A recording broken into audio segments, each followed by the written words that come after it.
You will soon be told to use your faith to create a political campaign around the world to save the poor. October 6, 2013. My dearly beloved daughter, the voice of the false prophet roars about all that is sacred in my church. Little, however, will be said about the importance of upholding God's teachings, sacraments and the proclamation of the truth. Instead, you will see diversions, such as looking after the world's poor and hungry, and this will be deemed to be your first task as servants of God. As servants and followers of God in the Church, your first allegiance is to the truth of what I told you. Loving the poor and the hungry and helping them is a good thing, but my Church on earth has a much bigger role, which was sworn to me. This includes the teaching of the truth in everything I taught you, and you will do this, if you truly love me. The Church has a mission to teach the truth of my teachings. Taking one aspect of my word, to help the poor, is admirable, but misleading, as my teachings clearly state that you must help the poor in soul.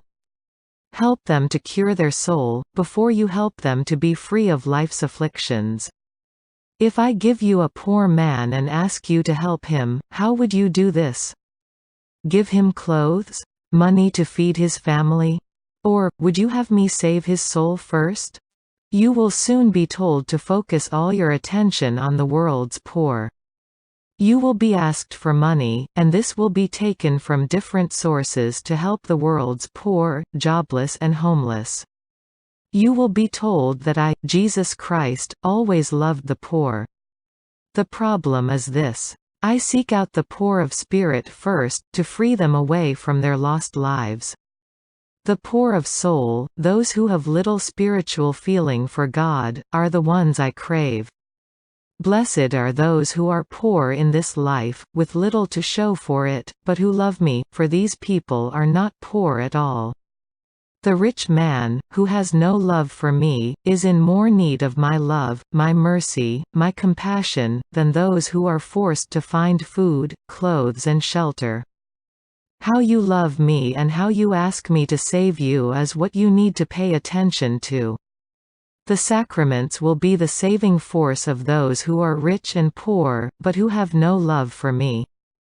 You will soon be told to use your faith to create a political campaign around the world to save the poor by leaders in my churches everywhere.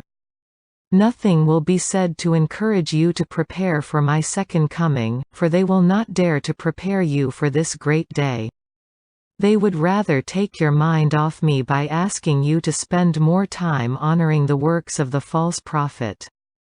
Very shortly, statues, relics, posters, cups and large commissioned paintings will be made of the false prophet to be placed in churches everywhere. His image, along with the Antichrist, in time, will adorn many public places, churches, political centers, as well as, in countries where their parliaments will be seen to embrace the Catholic Church in a new light. This will create a new form of false evangelism, and because it will appeal to a modern secular society, it will attract admirers from all over the world. Not one word will condone the importance of the holy sacraments, as they were given to the world, or the important graces, which they yield. Instead, each will be played down, extra meanings added, in order to appeal to those who deny them as they are.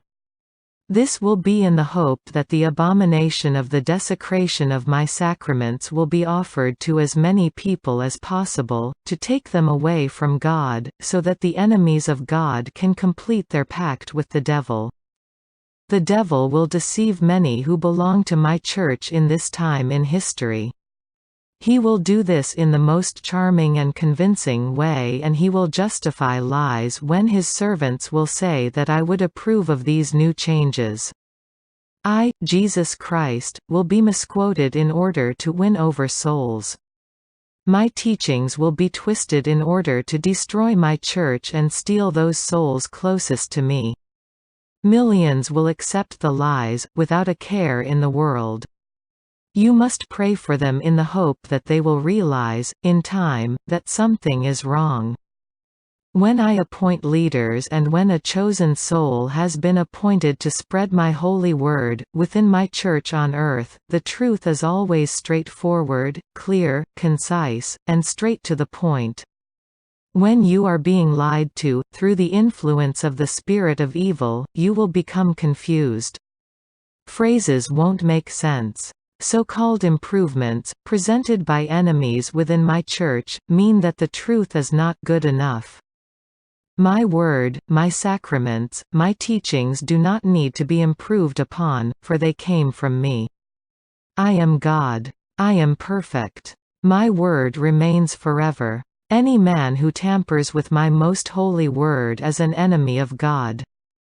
My anger is great at this time, and any man who treats my body, the most holy Eucharist, with disrespect and says he leads my people, know that this is untrue. I would never request a leader in my church to change the Word of God, by introducing new meanings or new interpretations. This could never be. Dear Jesus.